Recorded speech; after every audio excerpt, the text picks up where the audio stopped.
Hai semuanya, welcome back to my channel. Oke, gimana kabarnya yang stay at home, yang work from home, atau mungkin yang memang harus tetap bekerja nggak dari rumah, bekerja seperti biasa. Aku harap keadaan kalian baik-baik aja secara fisik maupun mental gitu. Untuk para pejuang di garis depan, aku juga mendoakan kalian tetap sehat dan juga semangat.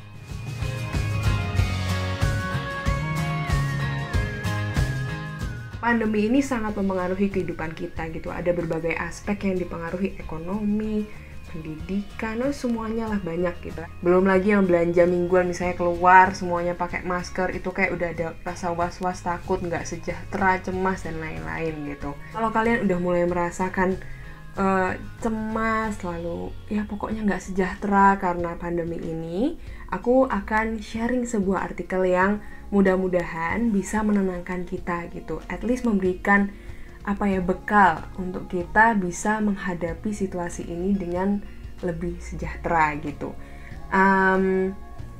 Poin-poin yang akan aku sampaikan ini bukan hasil researchku sendiri, tapi aku akan sharing tentang poin-poin yang dijelaskan oleh Dr. Andik Matulesi, psikolog. Beliau ini adalah Ketua 2 Pengurus Pusat HIMSI. HIMSI itu adalah Himpunan Psikologi Indonesia. Beliau juga adalah Ketua Gugus Tugas HIMSI untuk layanan psikologi COVID-19. Artikel ini bisa ditemukan di websitenya HIMSI. Oke, kita langsung masuk ke artikelnya. Pertama banget untuk kita bisa do something about this adalah dengan memiliki rasa keinginan untuk melawan rasa cemas itu. Kita harus punya keinginan dari dalam diri sendiri dulu. Oh, there is something happening inside me. Aku cemas nih. Aku nggak boleh biarin ini terjadi. I have to do something. Kita menghubungi tenaga ahli gitu, psikolog, psikiater, konselor, gitu. Orang-orang yang bisa menolong kita untuk mengelola pikiran, perasaan kita. Sekarang ini karena kita disarankan untuk stay at home, banyak sekali layanan-layanan psikologis yang secara online, bahkan layanan konseling yang gratis. Aku akan taruh di description box kalau kalian membutuhkan. Nah, setelah kita memiliki keinginan yang kuat untuk melawan rasa cemas itu, kita bisa belajar untuk mengelola pikiran dan emosi kita. Mengelola pikiran dan perasaan ini tujuannya adalah supaya kita bisa memiliki perasaan yang lebih positif, yang lebih menyenangkan. Nah, menurut Dr. Andik, yang bisa kita lakukan adalah kita mempersepsi nih, memikirkan COVID-19 ini secara berbeda gitu. Kita bisa melihat ini sebagai sahabat gitu. Mungkin udah mulai protes, sahabat dari mananya, mana ada sahabat yang melukai gitu. Yang dimaksud sahabat di sini adalah kita melihat COVID-19 ini sebagai pengingat untuk kita hidup lebih baik, untuk menjalin hubungan sosial yang lebih baik, untuk mendekatkan diri kepada Tuhan. Bagaimana caranya kita bersahabat dengan pandemi COVID-19? Yaitu dengan menggunakan acuan menangani stres dari American Psychological Association atau yang biasanya disingkat APA. 5 hal yang bisa kita lakukan. Yang pertama, memelihara diri. Apa maksudnya memelihara diri? Memelihara diri itu akan membantu kita untuk menjaga sistem imun, juga kondisi emosi kita. Bagaimana caranya memelihara diri? Yang pertama, jaga pola makan makanan yang sehat. Setelah itu istirahat yang cukup, olahraga teratur, gak usah yang berat-berat, ya pokoknya kita bergerak, tubuh kita nggak diem dan rebahan aja gitu. Sama, kita juga bisa mencari aktivitas-aktivitas menyenangkan yang belum pernah kita lakukan sebelumnya di rumah. Tapi ingat ya, jangan liburan-liburan ke puncak, ke mana lah rame-rame, no. Yang kedua adalah mencari dukungan sosial. Gimana maksudnya? Kan kita harus di rumah terus nih gitu. Kan ada online gitu. Jadi kita bisa ada internet gitu. Jadi kita bisa memanfaatkan media sosial gitu. WhatsApp, Facebook, Instagram, dan lain-lain untuk ketemu teman-teman, untuk ketemu keluarga, saudara yang udah lama kita nggak ketemu gitu. Hal ini akan membantu kita untuk merasa tidak sendirian di tengah keadaan yang menyulitkan ini gitu. aku sendiri sudah mencobanya gitu. Selama work from home, aku lebih aktif di Instagram kan, dan di situ tuh sempat ada kayak tren apa sih, template yang diisi gitu. Terus nanti kita harus tag teman-teman. Itu hal yang buat beberapa orang fun. Kalau kamu nggak suka ya jangan gitu. Atau kamu bisa mulai reconnect lagi gitu. Kalau dulu sempat booming orang bilang media sosial menjauhkan yang jauh, menjauhkan yang dekat dan mendekatkan yang jauh. Ya gitulah.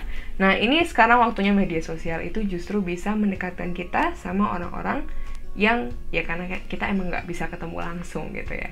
Mendekatkan orang-orang yang selama ini udah kita nggak ketemu gitu. Aku akhirnya bisa connect sama teman-temanku yang di Surabaya, yang di Jakarta, sama saudara-saudara dan lain-lain. Yang ketiga adalah menolong orang lain. What? Kan aku yang butuh ditolong, kenapa aku harus menolong orang lain?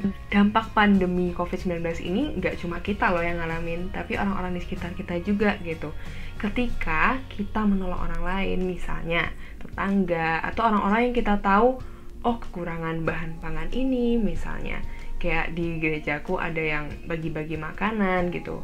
Ketika kamu punya waktu dan juga tenaga untuk itu, nggak apa-apa, tapi tetap harus jaga jarak, pakai masker, dan semua hal-hal itu ya yang disarankan pemerintah harus dijalankan gitu. Dan kan sekarang kita bisa pakai Gojek, Grab, dan lain-lain gitu untuk menolong orang-orang sekitar kita. Kita membantu orang lain untuk tidak merasa sendirian gitu. Nggak harus memberikan barang loh, kita bahkan bisa ajak mereka ngobrol lewat online tentunya. Ngobrol, setelah itu kita bisa mendoakan mereka. Hal-hal seperti ini membuat orang lain juga merasa tidak sendiri. Selain itu, ketika kita sudah menolong orang lain dan kita bisa memberikan dampak positif sama orang lain, itu rasanya seneng loh. Kita juga, oh ternyata aku bisa berkontribusi secara positif loh di tengah-tengah keadaan seperti ini gitu. Yang keempat adalah membatasi akses diri ke media. Memang betul kita harus update informasi tentang COVID-19 gitu ya. Tapi usahakan untuk cari sumber-sumber yang terpercaya yang memang dari pemerintah.